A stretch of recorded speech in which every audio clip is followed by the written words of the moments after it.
Welcome to this explainer. Today we're going to dive right into one of the most profound, frankly difficult trade-offs that human beings ever have to face.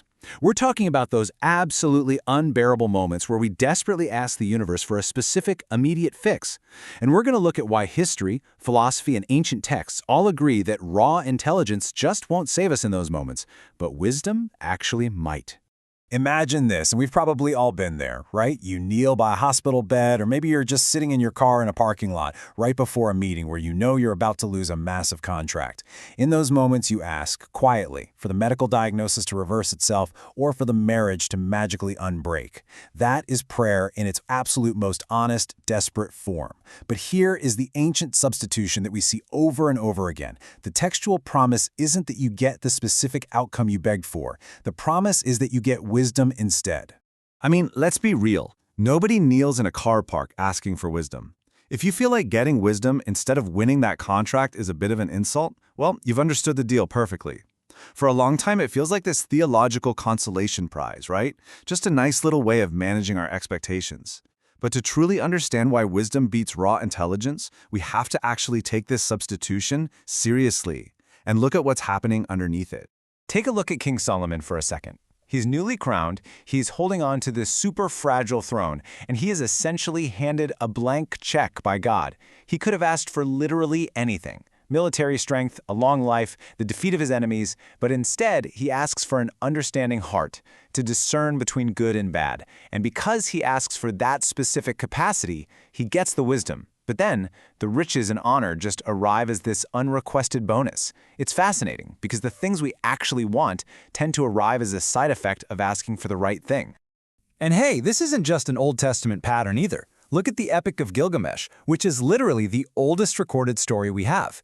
Gilgamesh walks across the entire known world looking for the secret to not dying. He actually finds the plant of immortality, but then a serpent eats it, and he loses it completely. Yet the epic doesn't end in pure grief. He returns home and gains this incredible wide perspective of Uruk's walls, seeing what his people built and how it's going to endure. It shows us that the specific object of our quest is rarely the actual education. The quest itself and the perspective it brings is what matters. Section: Intelligence is not wisdom. All right, to really grasp what this substitution is all about, we need to start by defining what wisdom is definitely not. First off, wisdom is not intelligence. We literally do this every generation. We mistake raw processing speed for actual depth. Think of the brilliant janitor in Good Will Hunting. He can solve graduate-level math in his sleep, but he still needs an older therapist to explain to him that reciting a library isn't the same thing as living a page of a book. Or look at the Greeks. Daedalus builds perfectly engineered wings for Icarus. That is pure knowledge and capability. But he gives him one crucial instruction: don't fly too high and don't fly too low. That instruction, that's the wisdom. Icarus takes the knowledge, completely ignores the instruction, and falls, because as it turns out, gravity doesn't negotiate with talent. Wisdom also isn't just a list of secret corporate frameworks. I mean, back in the day, the Gnostics believed that secret, hidden knowledge was the ultimate path to transcendence.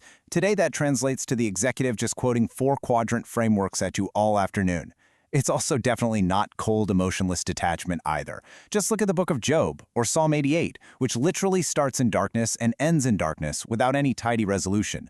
Unresolved grief absolutely belongs in the picture. And finally, wisdom isn't some software update that's automatically downloaded the moment you ask for it. Wow, this quote absolutely hits the nail on the head. A framework you can recite but won't apply is a rosary you're fondling instead of praying. We're seeing an entire consulting industry right now that essentially sells frameworks instead of actual judgment. Now, I'm not saying it's fraudulent. Most of it is true, but it's vague, kind of like reading a horoscope. A mass-produced framework cannot contain the specific, hard-earned discernment that your specific business needs when you're actually in the room. You have to earn that. You can see this playing out perfectly in pop culture. Think about Bill Murray's character in Groundhog Day. He has endless time to acquire knowledge. By day 2 or 3, he can play the piano, he can sculpt ice, he can pass a pop quiz on everything happening in the town. But all that information doesn't end his time loop. The loop only breaks when he stops using the repetition for his own gain and starts actually attending to the people around him without an angle. Wisdom isn't a fact you're instantly issued. It is a posture you are slowly worn into over time. Section: Forging Faith and Knowledge. So if wisdom isn't just being super clever, And it isn't emotional detachment. What is it? Let's pivot to how wisdom is actually made. At its core, wisdom is what happens when faith and knowledge are forced to occupy the exact same body. And the ancient Greeks understood this distinction perfectly. They had Sophia, which is your textbook, abstract, contemplative kind of wisdom. But they also had a word called phronesis. Phronesis is practical wisdom that is applied right there in the room. It's knowing exactly what to do right now in the middle of a mess when the sword has already been sent for. It's not some lofty principle you recite in a boardroom. It is a working, breathing mechanism. If you want to build this kind of practical wisdom, you need three moving parts working together in harmony: belief, conviction, and action. And spoiler alert, collapsing these three steps together is exactly where most people totally break down under real-world pressure. Let's look at each of them. First up is belief. And listen, belief is built out of frames, not just facts. In the ancient text, 12 scouts are sent into Canaan. They all walk the identical terrain, they all see the exact same fortified cities. But 10 scouts come back and say, there are giants there, we're like grasshoppers compared to them. While 2 scouts look at the exact same data and say, the land is exceedingly good. They weren't lying. They were just reporting through completely different mental apparatuses. Your frame completely decides what kind of facts you are even capable of noticing. Step 2 is conviction. Now, conviction isn't just the volume knob on your belief, it's your spine. Look at the story of the 3 men facing a literal blazing furnace. When they answer the king, it isn't rehearsed optimism. They say, our God is able to deliver us, and if not, be it known to you, we will not serve your gods. That if not is the whole shebang. Their conviction rested on who they fundamentally were, completely regardless of the outcome. This is where most people's faith actually breaks down, not at the belief level, but at the conviction level, when the heat of the furnace is suddenly very real. And third, action. You can keep a belief totally quiet in your head, but you absolutely cannot act quietly. Think of Mr. Miyagi handing Daniel a rag and a bucket. Wax on, wax off. Daniel is just polishing cars for days, totally frustrated, not understanding why. But the wisdom reveals itself later in his body as a reflex. It's built through thousands of tiny, tedious repetitions. Like building a house on a rock rather than sand, wisdom that stays trapped upstairs in your head and never comes down into your hands, that isn't wisdom at all. It's really just an opinion with good posture. Section, the triad in practice. Let's pull this philosophical triad out of the ancient text for a minute and apply it directly to your modern boardroom and organizational strategy. The vocabulary might change, but the shape is exactly the same. Belief becomes circumstantial awareness, so framing your market without fear. Conviction translates to acceptance, having the absolute nerve to accept what won't budge so you can focus on moving what will. Then you have discernment, which is finding the specific leverage point for this specific Tuesday. And finally, righteous execution, action that actually leaves a visible trace. Simply put, you either did the right thing in the room or you didn't. Let me give you a really practical example of discernment in a boardroom. Imagine a totally symmetrical argument over a struggling product line. One side is saying, be patient. The other side is saying, kill it immediately. The revenue data they're looking at is identical.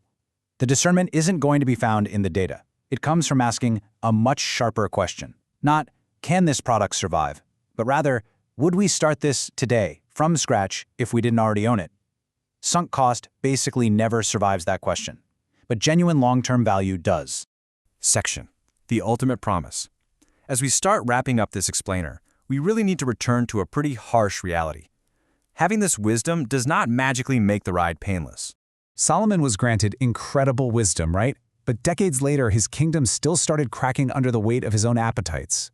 Gilgamesh never stopped dying.